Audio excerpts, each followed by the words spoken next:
اعوذ باللہ من الشیطان الرجیم بسم اللہ الرحمن الرحیم کذبت قبلہم قوم نوح۔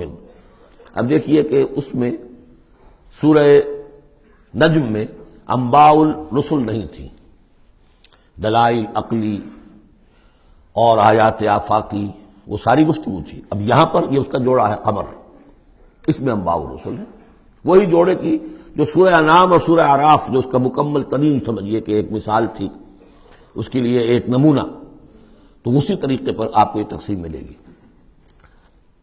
کذبت قبلہم قوم نوح، جھٹلایا تھا ان سے پہلے نوح کی قوم نے، فکذبوا عبدنا، انہوں نے ہمارے بندے کو جھٹلا دیا، وقالوا مجنون وازدجر، کہا مجنون ہے، پاگل ہو گیا ہے، اور جھڑک دیا گیا ہمارا وہ بندہ، ہمارا وہ جل قدر رسول۔ فدعا ربہ، تو اس نے پکارا اپنے رب کو، انی مغلوب فانتصر، میں تو اب مغلوب ہو گیا ہوں، مجھ پر غلبہ پا لیا اس قوم نے، بس میری مدد فرما اور انتقام لے۔ جیسے ہم پڑھ چکے ہیں وَلَقَدْ سَبَقَتْ كَلِمَتُنَا لِعِبَادِنَا الْمُرْسَلِينَ إِنَّهُمْ لَهُمُ الْمَنْصُورُونَ وَإِنَّ جُنْدَنَا لَهُمُ الْغَالِبُونَ۔ یہ بات تو ہماری بہت پہلے سے طے شدہ ہے ہمارے رسولوں کے بارے میں کہ ان کی مدد ہو کر رہے گی اور ہمارا لشکر جو ہوگا وہی غالب آ کر رہے گا۔ تو جب انہوں نے یہ دعا کی، دہائی دی، انی مغلوب فانتصر ففتحنا ابواب السماء بماء منہمر، تو ہم نے کھول دیے آسمان کے دروازے اس پانی کے ساتھ جو پھر چھاجوں برستا رہا مسلسل۔ وفجرنا الارض عیونا، اور ہم نے زمین کو بھی پھاڑ دیا جگہ جگہ سے، چشمے اس میں سے نکال دیے۔ آسمان سے پانی برس رہا ہے، زمین کے چشمے جو ہے ابل پڑے ہیں، ہمالیہ کے چشمے ابلنے لگے، تو گویا کہ اس زمین پہ سے بھی چشمے جو ہے پھوٹ گئے۔ فجرنا الارض عیونا فالتقى الماء، پانی مل گیا، آسمان سے برسنے والا پانی اور زمین کے چشموں میں سے نکلنے والا پانی دونوں نے مل کر، فالتقى الماء على امر قد قدر، ایک ایسی بات کے لیے کہ جو طے ہو چکی تھی، جس کا اللہ کی طرف سے فیصلہ ہو چکا تھا، یعنی پوری قوم کے غرق ہونے کی بات۔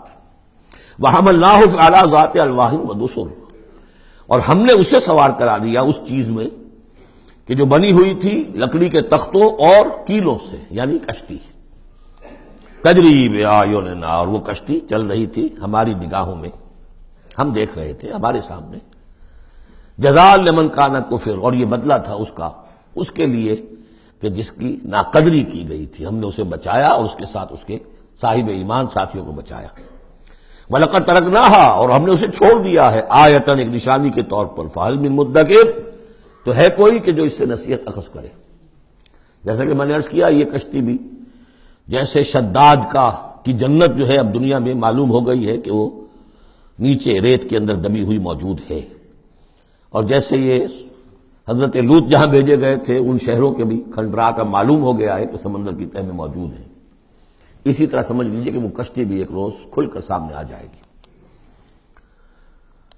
فَكَيْفَ كَانَ عَذَابِي وَنُذُرِ، تو کیسا ہوا میرا عذاب اور میرا خبردار کرنا، کھڑکھڑا دینا، ڈرا دینا۔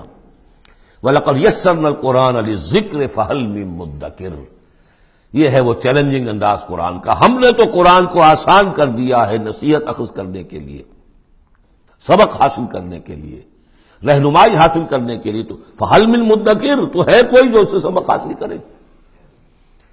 جو لوگ اس سورت کو آج پڑھ رہے ہیں، اور یہ 4 دفعہ یہ آنی ہے، یہ آیت، یہ ترجیحی آیت ہے، دوہرا کر آ رہی ہے یہاں پر، یہ آپ میں سے ہر ایک کے لیے اللہ تعالیٰ کی طرف سے ایک اتمام حجت ہے کہ آپ اگر اب بھی کمر نہیں کستے، عربی سیکھنے کے لیے وقت نہیں نکالتے، قرآن کو سمجھنے کا اگر عزم مصمم نہیں کرتے، تو گویا کہ اللہ تعالیٰ کی طرف سے جو پرسش ہے اور جو پوچھا جائے گا وہ اور سخت ہو جائے گی۔ اور کسی کو تو بتایا نہیں گیا، لوگوں کو معلوم نہیں، لوگوں کو تو صرف ثواب بتائے گئے، ليلۃ القدر میں ایک نفل پڑھو گے اتنے 1000 نفلوں کا ثواب ہو جائے گا، وہ بیچارے نفل پڑھتے جا رہے ہیں، انہیں کیا پتا قرآن میں کیا ہے، قرآن نے کیا کہا ہے۔ تو فرمایا وَلَقَدْ يَسَّرْنَا الْقُرْآنَ لِلذِّكْرِ، تم یہ نہیں کہہ سکو گے اللہ بہت مشکل کتاب تھی، یہ نہیں، بہت آسان کتاب ہے۔ باقی رہ گئی ایک زبان، تو عربی زبان کو مردہ زبان تو نہیں ہے، عبرانی زبان کو یہودیوں نے زندہ کر دیا، مر چکی تھی بالکل۔ سنسکرت کو ہندوؤں نے زندہ کر دیا جو مر چکی تھی بالکل، لیکن یہ عربی زبان یہ تو بڑی زندہ زبان ہے، کتنا بڑا علاقہ ہے دنیا میں کہ جس کے بولنے والے یہ ہیں. آج کوئی انٹرنیشنل فورم ایسا نہیں ہے جس میں عربی زبان میں ترجمہ ساتھ نہ ہوتا ہو. یہ تو دنیا کی مانی ہوئی چوٹی کی زبانوں میں سے ہے. اردو کا ترجمہ نہیں ہے، حالانکہ بڑی تعداد میں لوگ ہیں اردو بولنے والے بھی، لیکن یو این او میں یا کہیں اور اس طرح کے اداروں میں اردو کا ترجمہ نہیں ہے. لیکن جن زبانوں میں وہاں سائملٹینیس ترجمے ہوتے ہیں ان میں عربی زبان شامل ہے. تو لیونگ لینگویج ہے، زندہ زبان ہے، سیکھنے میں کیا دقت ہے. صدق اللہ.